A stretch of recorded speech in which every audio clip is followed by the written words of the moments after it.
Des ondes Vocast, le tour des ondes en 80 tours. La Voix du Nord, l'Union Lardonnais, Courrier Picard, vous avez très certainement entendu parler d'au moins un de ces titres de PQR, surtout si vous habitez dans le nord de la France. Ils appartiennent tous au même géant de la presse régionale Rossel-La-Voix, détenu par le puissant groupe média belge Rossel. Le groupe a commencé à diversifier ses activités pour contrôler des radios locales françaises à partir de 2012. Cette année-là, le groupe Rossel-La-Voix devient actionnaire majoritaire à 52,2% de Contact FM. L'année suivante, en 2013, c'est la radio Champagne FM qui est rachetée, puis Happy FM en 2015 et RDL en 2018. Et je suis ravi de recevoir Nicolas Pavageau, directeur du pôle radio du groupe Rossel-La-Voix. Bonjour Nicolas. Très heureux également. Bonjour Anthony. Alors tu as rejoint Contact FM en mai 2014 en tant que directeur général délégué. Puis en 2018, tu deviens directeur général et opérationnel de RDL. Suite au départ de Jérôme Delaveau en novembre 2019, tu as ensuite la responsabilité de l'ensemble des radios du groupe. Mais d'un point de vue extérieur, j'ai l'impression que les trois réseaux sont gérés indépendamment les uns des autres. Est-ce vraiment le cas ou est-ce qu'il y a quand même des activités en commun entre les différents réseaux ?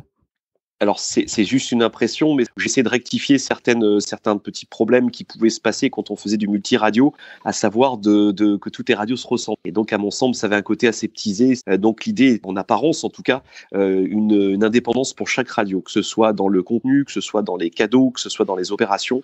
Mais il y a quand même des limites. Hein. On a forcément des fournisseurs qui sont de plus en plus en commun, et on a une tête de pont qui est à Lille, au siège aujourd'hui, côté financier, le côté planification publicitaire par exemple, ou la programmation musicale. Alors fin 2019, Happy FM devient Contact FM Marne, mais pour quelle raison cette station a fait l'objet d'un regroupement ? Pour la petite histoire, Contact FM appartenait à Didier Rigaud et Jean-Van de Castel. Peut-être 10 ans auparavant, ils avaient essayé justement de mettre la main sur Happy FM avec Marc Moine, son propriétaire. Et donc, il y avait eu des rapprochements, des discussions, mais ils n'avaient pas été jusqu'à la signature. Donc, c'est une très longue histoire où déjà l'idée était de diffuser Contact FM sur cette zone-là, qui est en continuité en fait, parce que sur la partie sud de Contact, c'est-à-dire la ville de Laon par exemple, on est aux portes de la ville de Reims, donc c'était une continuité géographique, donc par rapport au CSA, une possibilité. Et c'est vrai que quand on a racheté Happy FM, on a voulu laisser la chance à la radio locale, c'est un peu la volonté de notre groupe.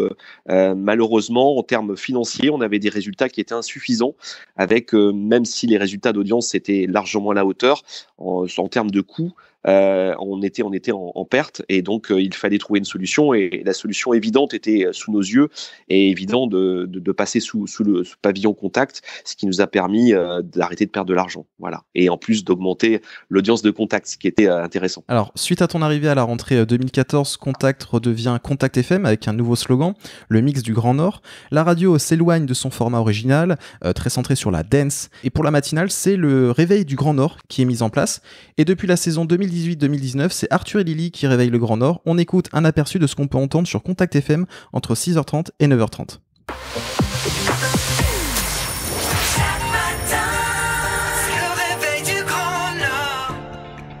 Ce matin, Kenji réveille le Grand Nord jusqu'à 9h30 sur Contact FM. Nous sommes le lundi 15 mars aujourd'hui. Bonjour pour une émission exceptionnelle. On est en direct ici, là, sur les plateaux d'Oeo. On est en direct également à la radio sur Contact FM. Nos auditeurs des Hauts-de-France nous suivent un peu partout. On est avec un invité très spécial. Il est beau. C'est Kenji. C'est gentil. Bonjour Kenji. Bonjour à tous. Bienvenue dans les Hauts-de-France. Merci beaucoup. Tu nous disais là hors antenne, juste avant qu'on prenne la parole, que tu tournais partout en France, mais que tu avais une envie particulière de venir nous voir ce matin. Ben écoutez, ça faisait longtemps que j'étais pas revenu à Lille, et je pense que la dernière fois que je suis venu ici, c'était pour un concert. Oui, c'est vrai. Et C'était chez nous. Et du coup, vu que j'ai pas mal parlé du public de Lille dans pas mal d'interviews dans d'autres villes et tout, ben c'est vrai que voilà, je suis content d'être ici, de partager un petit moment après tout ce temps passé sans venir à Lille. On est super heureux en tout cas de t'accueillir. Il va se passer plein de choses jusqu'à 9h30. On t'a préparé plein de surprises. Il va y avoir des jeux. Tu vas nous parler évidemment de ton 4e album Mi Vida qui est dispo depuis octobre. Ouais. On va en parler dans quelques minutes. Tu restes là sur Contact FM en direct juste après The Weeknd. On se retrouve sur Contact FM. À tout de suite. Le réveil du Grand Nord sur Contact FM, également en diffusion sur la télévision locale WEO Télé, qui appartient au groupe Rossel-La Voix. Alors il y a donc quelques synergies entre les différentes activités du groupe. Alors est-ce qu'il va y avoir de plus en plus de collaborations de ce genre, je pense notamment entre Contact FM et La Voix du Nord par exemple, et même allons plus loin, est-ce qu'on pourrait voir arriver une stratégie analogue à Altice avec une uniformisation progressive des différents médias du groupe Rossel ? Alors, je pense qu'effectivement, il y aura de plus en plus de croisements entre nos différents médias du groupe qui se veulent des médias locaux. Après, aller jusqu'à Altice, je ne pense pas parce que moi, le premier, je ne crois pas trop aux cross-médias. Je dis toujours que c'est une lubie des patrons. Le patron a toujours envie que ces médias travaillent essentiellement tous ensemble, mais chaque média est très différent et il faut des gens professionnels dans la radio, dans la télé ou dans la presse. Donc, ça a quand même ses limites. Par contre, effectivement, on travaille ensemble sur tout un tas de projets et ensemble, on est de toute façon beaucoup plus fort que ce soit sur des concerts ou des présences médiatiques comme l'émission Kenji lundi avec la chaîne WEO. Ça permet en plus en temps de crise de retrouver certains auditeurs qui passent peut-être plus de temps à la maison, qui se lèvent plus tard et qui ont envie de démarrer leur journée avec une télévision plutôt qu'une radio. Donc ça nous permet de capter encore nos auditeurs qui nous sont fidèles et peut-être d'en garder un petit peu plus dans ces temps difficiles. Donc il y a beaucoup de choses de travail en commun, beaucoup d'ateliers qui sont faits avec les patrons des différentes filiales, mais on n'ira pas jusque une rédaction commune, par exemple, parce que nos médias sont très différents. On a malgré tout des radios qui sont quand même très musicales, que ce soit Contact FM ou Champagne FM, même s'il y a du contenu. On n'est pas sur des émissions ou des radios type France Inter, alors que La Voix du Nord, par exemple, ou WEO s'adresse à des publics plus âgés, plus adultes, voire même âgés et à contenu. Donc voilà, on a quand même des limites dans l'exercice, mais ça ne nous empêche pas de travailler ensemble sur tout un tas de projets et on accélère un petit peu cette mutation en échangeant toutes les semaines ensemble et on a plein de projets en ce moment dans les valises et j'espère en réaliser beaucoup avant l'été. Donc des synergies que lorsque c'est pertinent en gros. Exactement. En janvier 2021, La Voix du Nord se lance dans la production de 2 podcasts, La Machine à café de la rédac, donc c'est des pastilles courtes d'anecdotes racontées par les journalistes de la rédaction, et un autre podcast, Affaires sonores, qui raconte des histoires criminelles du Nord et du Pas-de-Calais, écrites et racontées par la journaliste Élodie Rabé. C'est réalisé avec l'aide de Maxime Cuvillier de WEO et la société Get a Sound. On écoute un extrait consacré à l'affaire d'Outreau. Une création, La Voix du Nord. Chaque fois qu'un personnage supplémentaire est mis en examen, chaque fois c'est un coup de marteau de plus. Je me dis, qu'est-ce que c'est que ce truc ? Qu'est-ce qui se passe dans la Tour du Nord, quoi ? Affaires sonores, le podcast des grands dossiers criminels de la région, par Élodie Rabé.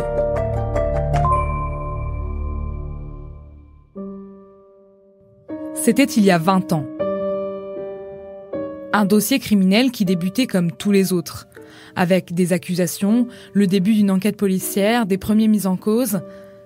Et pourtant, un emballement, une machine infernale s'est mise en route pour devenir ce qu'on a appelé un fiasco généralisé. C'était il y a 20 ans, l'affaire d'Outreau. Comment pouvions-nous imaginer à ce moment-là que ce serait d'abord ce qu'on a vécu ? Et puis ensuite, ce que c'est devenu. En tout cas, ils m'ont menotté tout de suite et puis embarqué, quoi. Ça a été très rapide, hein. Moi, j'en veux quand même un peu à la justice de mon pays. Affaires sonores est un podcast de La Voix du Nord, produit avec l'aide de Maxime Cuvillier de WEO, et disponible sur le site internet de La Voix du Nord et sur toutes les plateformes d'écoute.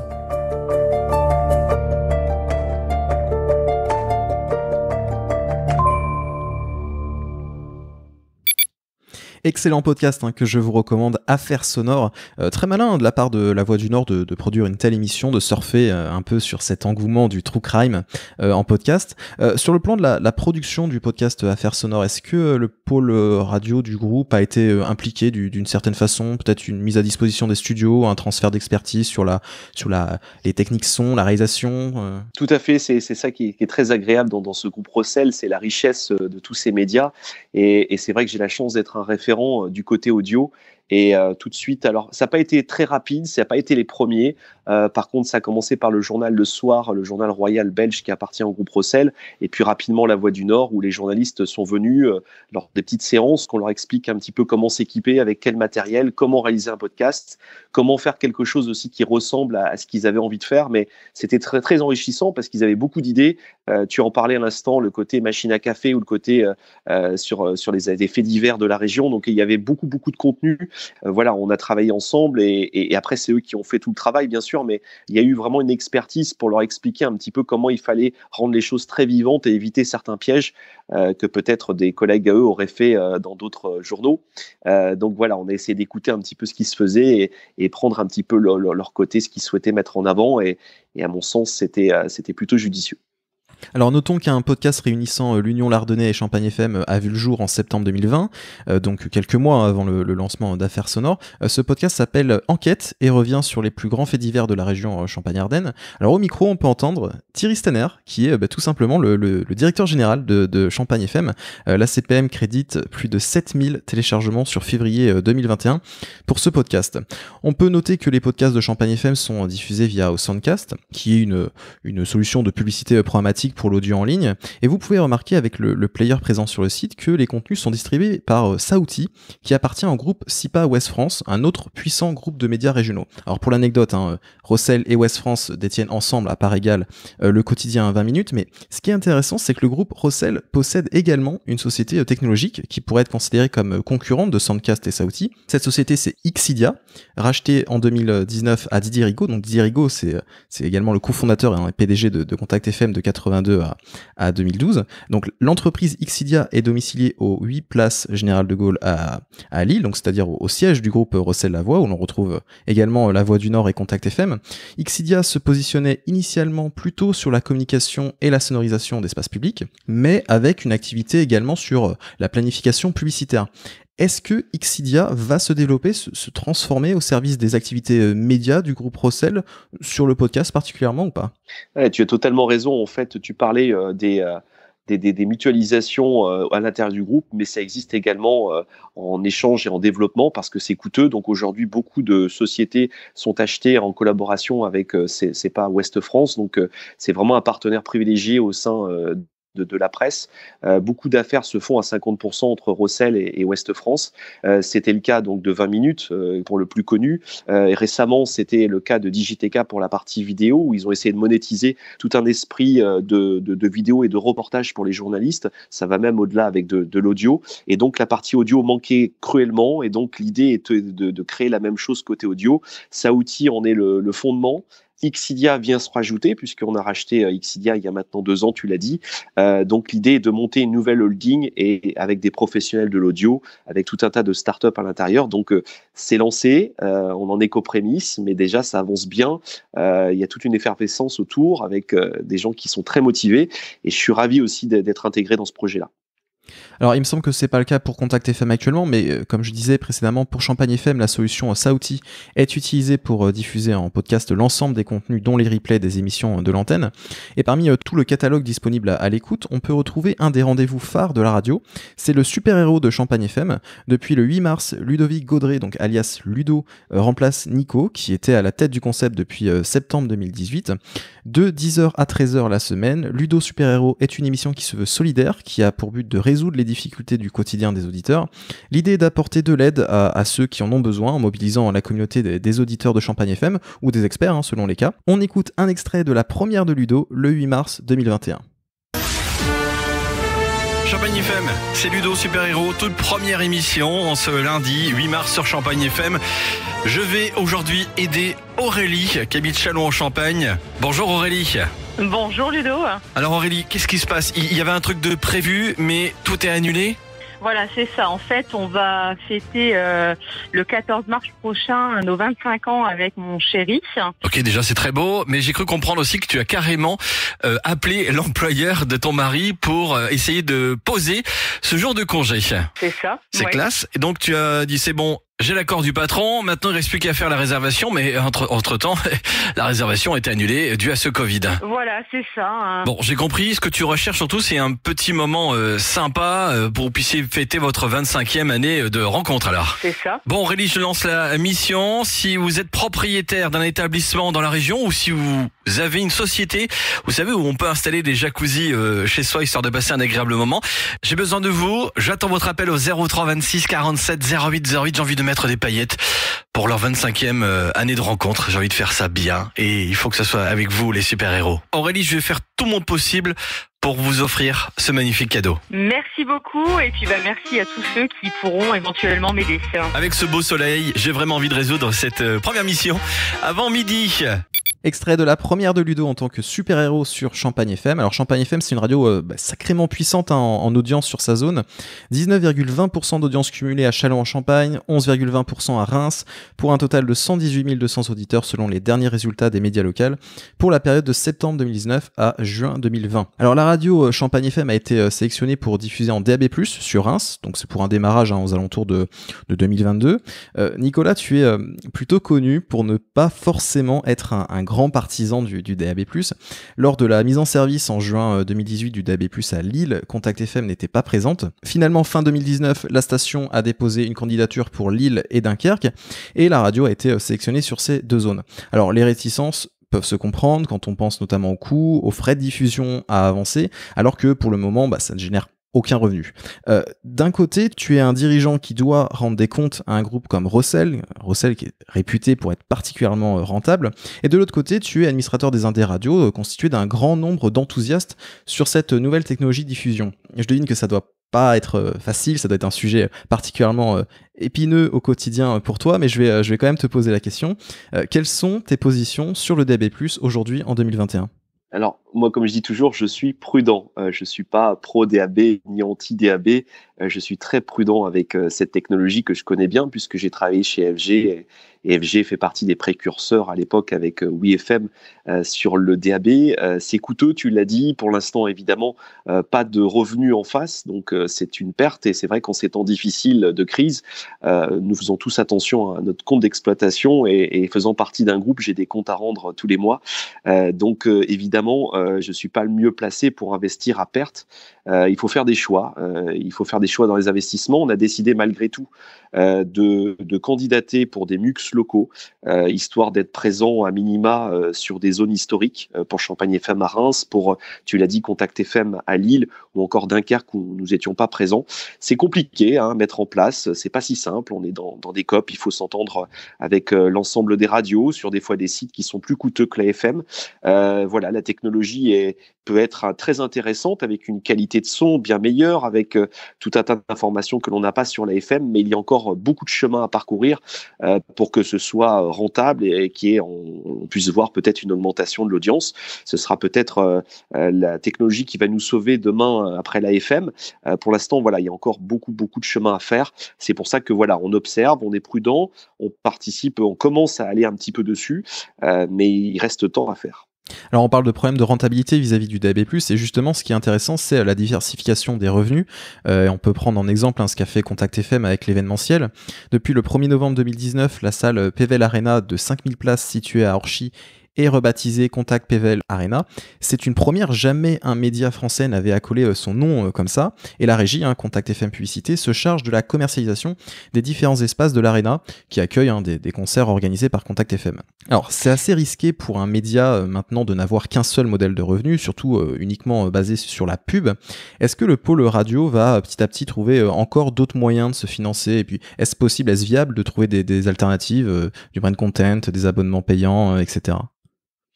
Je pense que la base, elle est là, en fait, c'est la diversification. Moi, j'ai toujours cru à ce mot qui est très très fort, qui est indispensable aujourd'hui pour réussir et pour maintenir notre résultat et notre chiffre d'affaires. Ça part de la pub très souvent. On a une cellule créative, en fait, juste à côté de mon bureau. Et donc, il y a toute une équipe qui sont là pour réfléchir, pour avoir des idées et développer ces idées. L'Arena en fait partie. En fait, on a eu une opportunité et on s'est dit, tiens, ce serait dingue d'imaginer d'avoir un naming et peut-être de commercialiser. Et ça a été au-delà de nos espérances parce qu'on a eu les deux, ce qui était pas facile dès le début. Bon, malheureusement, la crise est passée par là avec le Covid et c'est vrai que ça a mis en en stand-by toute cette activité-là, mais néanmoins, c'est ce qui nous a permis jusqu'à maintenant, notamment sur la partie événementielle, de nous développer, de recruter et d'être plus fort, notamment en termes de nos annonceurs historiques et de plus d'offrir en fait que de la publicité classique. Aujourd'hui, je crois beaucoup au brand content, je crois beaucoup avec des choses très ciblées par rapport à chaque professionnel. Et donc voilà, on est en mesure de pouvoir leur offrir. On va continuer d'essayer d'aller dans ce sens-là, et on est sans cesse à la recherche justement de nouveaux produits pour se diversifier, de nouvelles activités, mais toujours en rapport avec l'audio, j'ai envie de dire, parce que c'est notre base. On essaie en tout cas de pas trop s'éloigner de cette base-là et d'avoir une cohérence par rapport à ce métier de la radio. Qu'est-ce que tu en penses, par exemple, Radio FG qui a lancé sa boutique, le merchandising? Je pense que pour FG, qui est une marque très très forte et reconnue, c'est essentiel. En plus, ils se sont associés à des marques qui sont qualitatives, parce qu'on pourrait faire des objets goodies à bas marché, c'est pas du tout le cas. Et voilà, on a pensé aussi à lancer notre boutique, nous aussi. Voilà, donc on essaie de trouver aussi un angle un petit peu différent. Donc le but est de choquer un petit peu les habitudes et d'être là où on nous attend pas. Donc voilà, c'est une vraie complémentarité, et c'est vrai que ça permet aussi de rendre plus sexy une marque, de la développer, de la rendre plus moderne. Ça a été le travail aussi de Contact FM quand je suis arrivé, qui avait un très très fort historique, et il fallait complètement changer rapidement. Donc la diversification participe à tout ça. Alors, dernière question pour cette première partie. Quels sont les nouveaux projets à court, moyen et long terme pour les radios du groupe? J'ai cru comprendre que tu souhaitais relancer un bouquet de web radio avec un portail commun, c'est-à-dire avec l'ensemble des flux des différentes marques réunies. Si oui, quel modèle économique pour cette offre justement? J'essaie toujours de trouver un modèle économique quand je fais quelque chose. On parlait d'API qui est devenu Contact, on parle du podcast, on parle du DAB. C'est la même chose en fait pour le portail de web radio. Jusqu'à maintenant, c'était par manque de temps, pas manque d'envie évidemment. On s'était concentré sur nos radios et notre flux principal. On a la chance depuis quelques mois maintenant d'avoir une rémunération via les indés et via TF1 Publicité qui est très intéressante. Les revenus ont été multipliés par 7.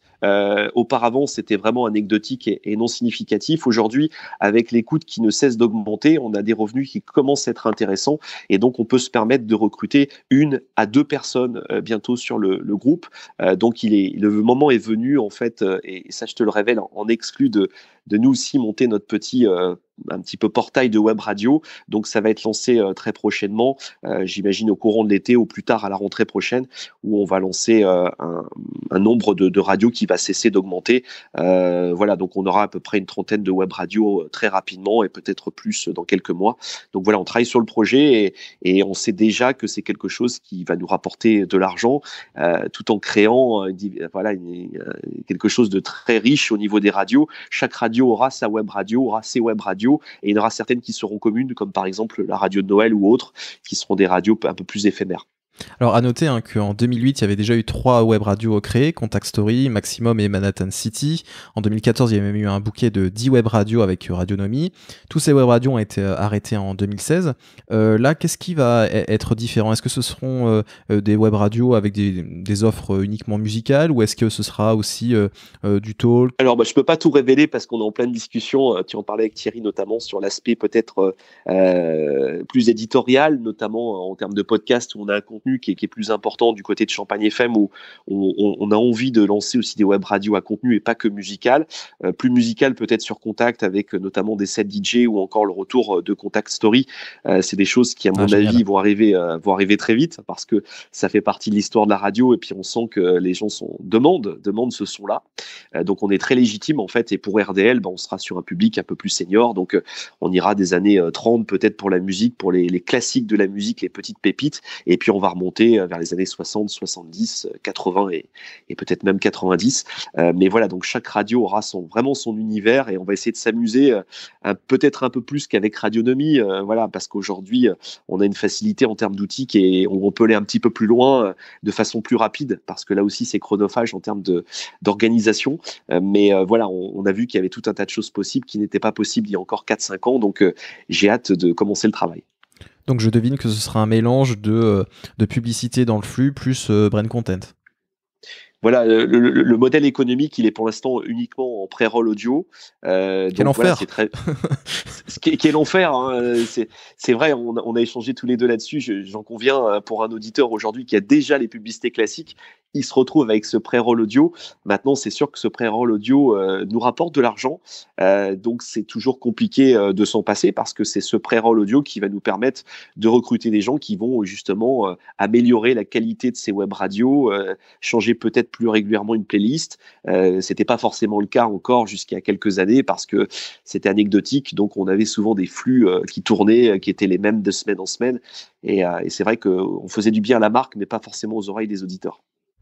Des ondes Vocast.